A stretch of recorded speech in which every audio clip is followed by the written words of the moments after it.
Is your 2021 Honda HR-V making an embarrassing squealing noise when you try to stop?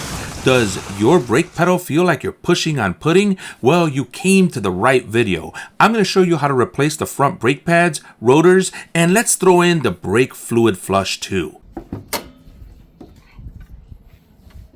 This is the brake fluid reservoir. We're going to go ahead and open this up just like that a little bit. Don't open it all the way and leave it open. You don't want dirt and debris to fall in there. Just leave it loose. Now let me show you the location of the front center jacking point and the rear main jacking point. As you go underneath the car, that's your front jack point. Now let's check out the rear jack point. We're going to go behind the vehicle and you're going to go underneath here. The main rear jacking point is also the tow hook. On the driver's side front and rear, as well as the passenger front and rear, behind the front wheel and in front of the rear wheels, you have the reinforced lift points designed to hold your car up with jack stands. They look like L brackets. This is one of the strongest parts of your vehicle. Place your jack stands here. For this job, we need to lift both the front and the back so the car is completely off the ground. Once on jack stands, make sure to lightly push the car and ensure that the car is stable on the jack stands. Your life may depend on it. You should pre-loosen your lug nuts before lifting the vehicle, unless of course you've got an impact wrench like this that is designed to work with frozen or hard to remove nuts and bolts. So we're going to go ahead and loosen this fastener right here.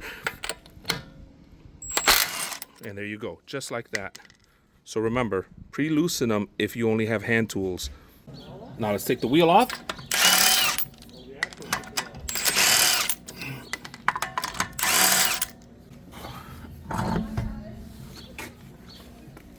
Now we're going to put the wheel underneath the car in case it falls on us or something. We have some type of brace.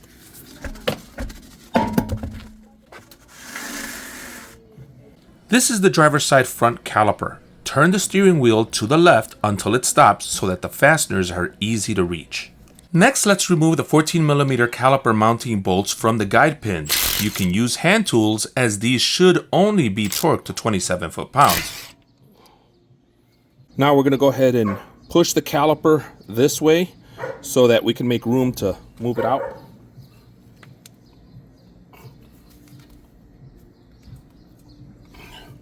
Okay, now it'll slide out. And we're going to put it up here. You need to be careful not to pinch or cause any 90-degree bends on the rubber brake line. So grab a hook or wire hanger and carefully hang the caliper on the spring behind it. The caliper bracket has two 17mm fasteners that are usually torqued to 80 foot-pounds. If using hand tools, get some leverage with a 1/2-inch ratchet.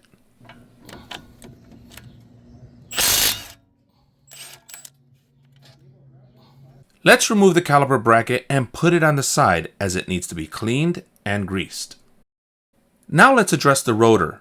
This car has 50,000 miles on it and this is the first time the brakes have been serviced. It's easy to see the rotors have been worn unevenly. If you take care of your brakes by servicing them every 10,000 miles or so, you can have your rotors last almost 70,000 miles and you can resurface them. So this rotor cannot be resurfaced, and it must be replaced.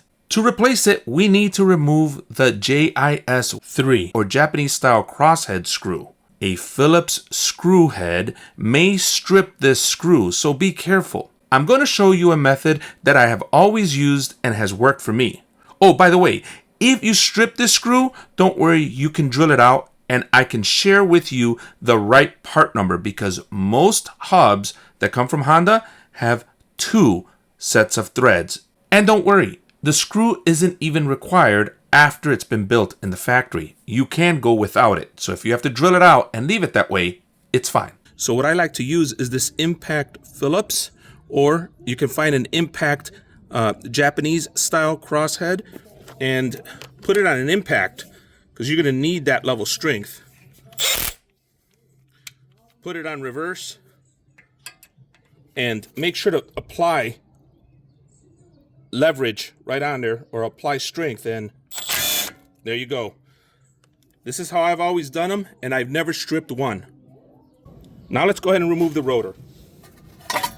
It should slide off, but if it doesn't want to, you can hit it with a soft hammer like this guy right here. All right, I maybe should have mentioned that you should be wearing a mask and gloves.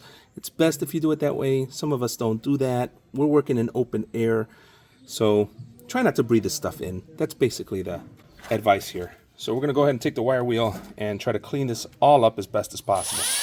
Now, believe it or not, there is some debate out there by multiple mechanics on whether or not you should clean the mating surfaces. My belief is that you should clean every single mating surface. The other debate out there is if you should use a steel wire brush or a brass one or a copper one so it's softer. Listen, I work and live in the Rust Belt, and a brass or a copper wire brush is sometimes just too soft. It doesn't take enough debris away. Yes, there's a potential for me to take off too much material and even cause worse damage down the line, but if I don't clean the mating surface correctly, I could also cause warping, and that's something you never want. My camera work on the passenger side came out a bit sharper, so let's go to that side. Don't worry, both sides are exactly the same. Now, in most cases, to clean the caliper piston, that's that shiny round metal piece that you see there, all you need is brake clean and a soft cloth. Do not clean the piston with a wire wheel or wire brush, which may cause damage to the black rubber piston seal or dust boot. There are times, though, you have some hard to remove high spots, and this is when you need to use something a bit stronger because you must remove those high spots. You can use 0000 steel wool or a fine grit sandpaper. I prefer cleaning it using a light hand and a very used up high grit sandpaper, something between 600 and 1200 grit. Since we have the brake cleaner out, let's clean the mating surface on the hub. Now we need to compress the caliper piston. You can use the old method of a clamp and an old brake pad as shown here in one of my old videos. But these days, I prefer using my Lang Tools, made in the USA, caliper brake press. Take a moment and check the brake fluid level in the brake fluid reservoir. We do not want it to overflow. When you compress the caliper piston on either side, make sure to take a moment after every few turns of the tool compressing the piston to observe the fluid level. If the fluid level is already high or is rising to an uncomfortable level, remove some by using a very clean turkey baster and a used plastic water bottle to contain the fluid.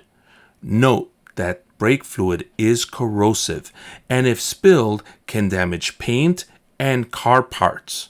If you do spill, don't panic. Use soapy water and paper towels to clean up the spill. Do not remove so much fluid that you pass the low level mark. We will talk about this later in the video where I show you how to perform a brake fluid flush.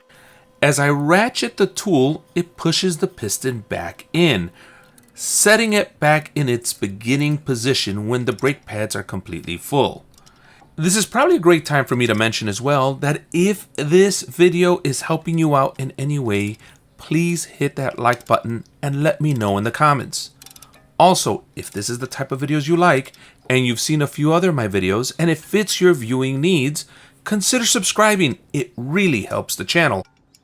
Grease plays an important part in your braking system. Most things that rub together could benefit from being greased as this will help against squeaking.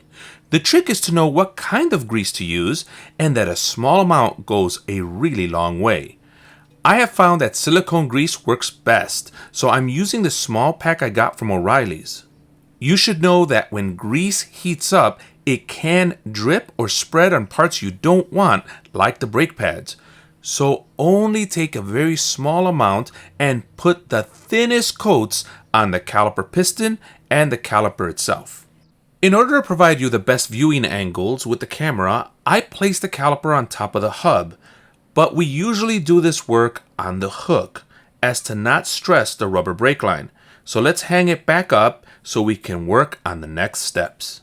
Now when it comes to the rotors, they'll come in a box like this. You open it. They're covered in a plastic like this so that they don't rust or develop any type of ugliness to them because people won't want to buy it that way, right? Now, one thing you'll notice about the rotor or disc, it's full of oil and grease, and that's really bad. You can't have that on brake pads that depend on friction to work. So you take your trusty brake clean right there, and we're gonna spray this down.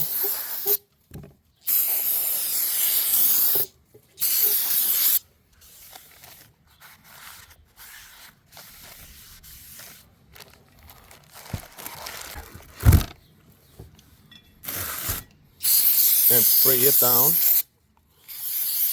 And now what I like to do is lift it up and spray it sideways so all the debris will fall off.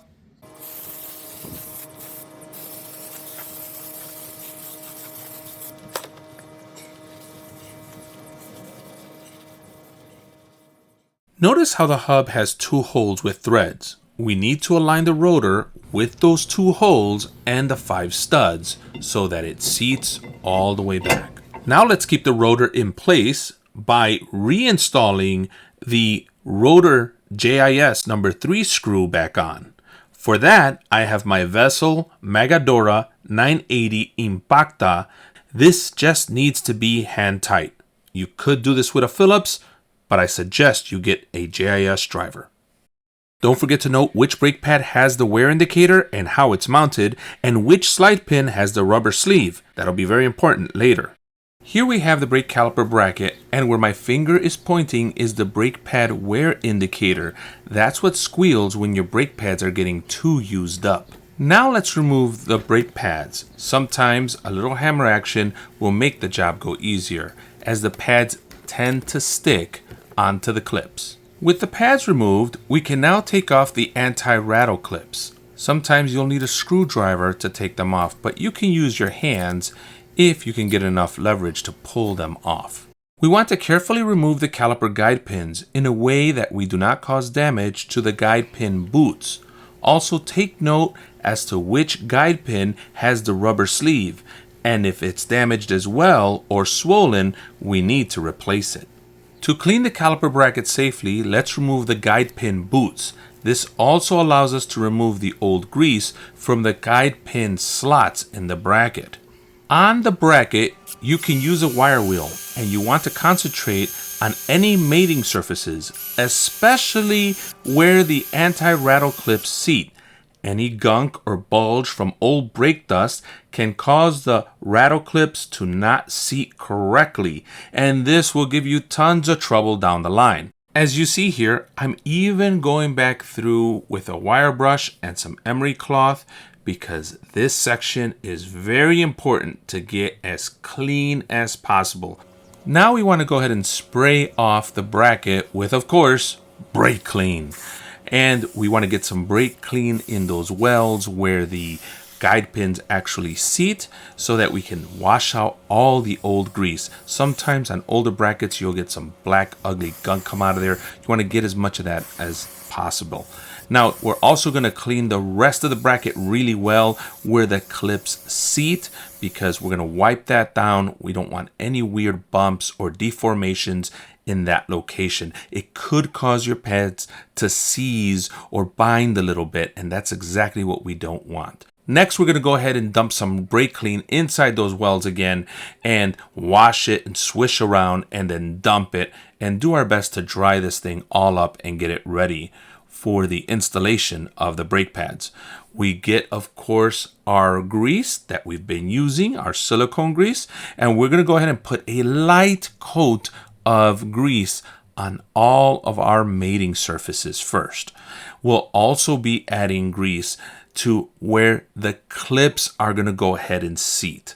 And again, just a little bit goes a long way. You'll see that I'm just dabbing it a little bit, and then I'm going through and spreading a thin coat across it. As I said before, when grease gets hot, it has a tendency of kind of dripping or trying to spread everywhere, and you don't want that to get on your brake pads that work with friction. So what you're aiming for here is a very thin, well spread out coat of silicone grease. With the bracket greased and cleaned, it's time to seat the anti-rattle clips. Now don't worry, they are exactly the same for the front. So if you get the two front for the left and the two front from the right, a bit mixed up, don't worry, they are exactly the same. Just follow and make sure that they match the ones you took off, which they most likely will. Now it's up to you if you want to put just a little more grease at the end of those clips. That's where the brake pads actually make contact. And I like to put just a little bit of grease that's left over my fingers in there. The caliper guide pin is very important to ensure that there's not a lot of noise on your brakes. Make sure you wipe it down really well. When you're wiping it down, you're also checking for any deformations, any hard bumps, anything you have to scrape off, because sometimes some hard stuff develops there. On the guide pin with the sleeve, you're also inspecting that sleeve. You want to make sure that it's not deformed in any way. Now we're going to check the boots where the guide pins go in. We want to make sure that there's no cracks, breaks, rips, or anything of that nature. If they're in good condition, we can reuse them, just like what's being seen here. We're going to go ahead and push them in. It takes a little bit of wiggling and pushing and mushing of that boot to get it right where it belongs, but you'll get it. It's actually pretty simple to do. You just got to push and wiggle things. Now, once that's seated, we need to put the appropriate amount of grease on those pins. That's one of the big mistakes that many DIYers or newcomers to repairing their own brakes do. It's putting too much grease on those guide pins. What you want to do is put just a light amount. This is where light could be too light and too much could be too much. You got to put like a medium amount. Now, I didn't do a good job of showing you the guide pin with the sleeve here, how much grease I put on it, but let's see how I did with the guide pin with no sleeve. And you'll notice that I put a little glob on there and I kind of spread it out. And that's the thing, is that you don't want to put too much. There you go. There's a good view of it. See, that's about as much grease as you want on there. Not much more than that. And you also want to squeeze the boot a little bit so you burp it. That's what I call it. You can make fun of me in the comments, but I actually move the boot up, just giving it a little air as the pin goes in to allow air to come out. And I call that burping. To give you the best view, I'm going to show you how to install the brake pads on a similar bracket. This is from a 2013 Honda CR-V. Don't worry, they are the same. The only difference is that one is bigger, which makes it easier for you to see what I'm doing. Notice how I angled the brake pad in, making sure that the rattle clip slot pointing upward is pushed down by the brake pad ears. This causes tension like a spring, keeping the brake pad in place. Now you can do this with the bracket and the disc on the car as well, but avoid placing the pads where the rattle clip slot is on the outside, which is a common mistake, and done here by the owner of the car who I was teaching in this video. If you caught the mistake, you have some really good eyes. Now we carefully slide the caliper bracket in place with the brake pads on. Then, only using your hands, start the threads on the 17mm fasteners to hold the bracket in place. By the way, if a brake pad pops out, don't worry, you can install it back the same way when we prepared the bracket. The 17mm fasteners are torqued down to 80 foot-pounds. It's time to install the caliper. Notice how the caliper pins may get in the way. It may require you to push in and slide the caliper smoothly onto the bracket. Place the 14mm caliper guide fasteners in by hand. They should turn without trouble. We do this to ensure that we don't cross-thread the fasteners, causing a bigger problem in the future. The torque spec for the caliper guide fasteners is 36 foot-pounds. As DIYers, we're all gonna make mistakes. Mistakes is normal as part of the human learning process. I made a mistake here, and I make lots of public mistakes all the time. It's okay. Do not feel intimidated by making a mistake on your DIY learning journey. In this video, I was showing the owner of the car how to replace their own brakes. And in showing them how to do it, I showed them how to place the brake pad into the bracket and place the rattle clip pieces underneath the ears of the brake pad. And after showing them how to do that, they did it wrong. It's okay. It's a mistake. And myself, shame on me, after grabbing the bracket and installing it, I was so worried about my camera angles and how nice I was going to show it and how I would edit this in the future that I missed the mistake all the way up to when I placed the caliper on top of it. Now, I left the mistake in because I wanted to mention this in this video. It's okay to make mistakes. Just go back and double check your work after every few bolts that you put in and torque down. Go ahead and double check and triple check your work. We caught this on the other wheel. And once I caught it, because I wasn't as worried about making a video and just getting the job done, I was like, wait a minute, if we made this mistake here, we made it on the other wheel. Let's go ahead and fix it. So don't worry, we caught it, we fixed it, and everything is fine. And here again is the 2013 Honda CR-V caliper bracket, which is very similar. Notice how the rattle clip spring slots are underneath the brake pad ears, hence not visible. Now let's come up here and close off the brake fluid reservoir. Make sure it's nice and tight, and we're going to pump the brake a few times. Now we want to do that so that we make sure that that caliper is filled all the way, so that when we go ahead and start doing the flush for this fluid, we get a full caliper and start moving that liquid pretty fast. All right, once in the vehicle, just come down here and hit this brake pedal. See how soft that is? Oop, just got really hard. You don't have to have the car on. You just want to get this hard. Make sure that that fluid gets in there. If you've made it to this point in the video, congratulations! You now know how to replace the front driver's side and passenger side brake pads like a pro. Now let's take this to the next level. Let's prepare to do a full brake fluid flush on this Honda HR-V. To do that, we need to remove all 4 wheels. This is where having an impact makes things so much easier, so consider investing in one. By the way, did you notice that in the video description, I have a full parts list and tool list for you to consider? Please use it when shopping for your tools or your parts. Hondas are designed to work best with Honda genuine fluids, or so the dealer tells me. We will use 2 12-ounce bottles of Honda brake fluid .3 with protection. Let's remove the brake fluid reservoir cap and inspect the reservoir filter. Since it's clean and particles and gunk won't fall in when we remove it, it's okay to proceed to remove it carefully. But if it's dirty, make sure you clean it off first. We could see that the brake fluid is really dark. That's actually a good thing, because when we pour in the new fluid, it will be easy to tell the difference between the dark fluid and the clearer, cleaner new fluid. To suck some of this brake fluid out, I use a turkey baster and make sure it's clean. You could clean it with brake cleaner. Just make sure it's completely clean. You don't want to mix any weird fluids in here or any dirt. And I'm going to use this bottle right here, or this old bottle of water, and put some of the fluid in there. Now be careful, if this fluid hits your paint or other things, it's basically acidic, it can hurt it, it can peel the paint off your car. You don't want to get it on anything, so you have to be super careful, okay? A steady hand here is crucial. Make sure you have slated enough time to do this job so you are not distracted, causing an accidental spill. Now, one thing you want to make sure is that you do not go past the low line so that you don't introduce air into the system. You can barely see the line right there. That's the low line. Don't go past this point. Keep removing the brake fluid until you get close to the low line, checking each time you draw fluid to stay above that low line.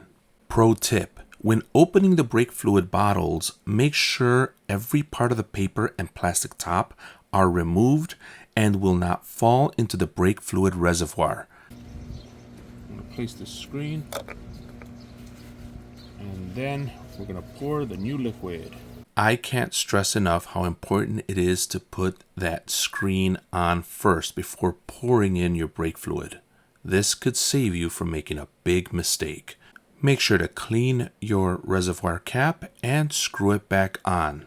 Let me explain the 2-man brake flush procedure. That's what we're doing here. The owner of the car who I am teaching to do their own brakes will sit in the car. They will wait for me to ask them to step on the brake and hold the brake down with the brake firmly engaged and her foot all the way to the floor with that brake pedal. I go to the caliper and place my 10mm wrench and hose over the bleeder screw and then loosen it. This allows the brake fluid to push out of the caliper into my container. We then monitor for bubbles in the clear hose, which could indicate that the hose is not placed on correctly or there is air in the brake system. And we are also monitoring for any color change from a dark fluid to a clearer fluid, which would indicate that we have flushed the system for that particular caliper.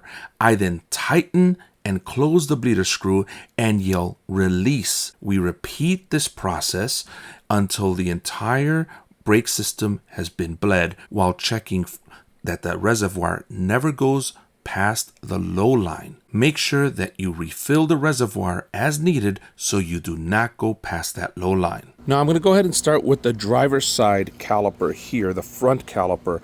Many will tell you to start with the farthest caliper and then do that, but what I like to do is I like to start here so that I can monitor the fluid level, and once this one goes clear, I start from the farthest one out and then work my way around again, and then I double check this one at the end just to make sure that it's coming out clear again. So let's start here. To capture and dispose of your old brake fluid, you need a container. I use a large water bottle with hard plastic hose submerged into some old brake fluid, a male-to-male connector which bridges the clear flexible hose that is the perfect size to go over the bleeder screw tightly. The hard hose is long and heavy, allowing it to sit firmly at the bottom of the bottle, submerged in brake fluid. We do this to ensure that air isn't pushed back into the caliper and the bubbles stay in the bottle. This is also going to help you in the future to do a one-man brake bleed one day. Press and hold.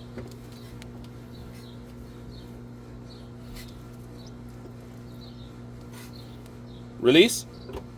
Press and hold. Release. Press and hold. Release.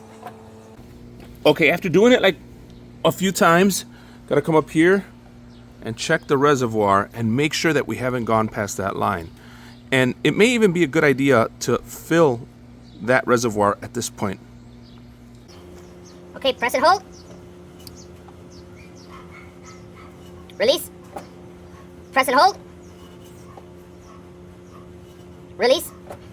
This is the rear passenger side caliper. Press and hold. Release. Press and hold. Release. All right, I'm gonna tell you to pump it 3 times. All right, press and hold. Now pump, pump, pump, pump, pump, pump, pump. All right, closing it off. Now I'm gonna go inspect the reservoir and make sure that we haven't gone under the low line. All right, we can go ahead and see that the fluid has come down here and that we've gone low. We can go ahead and fill back up to the top. Press and hold. Release. Press and hold. Release. All right, the tubing shows that the clear liquid is coming through. This is done. Off to the next one. And that's what it should look like. Look how clean and clear that fluid is.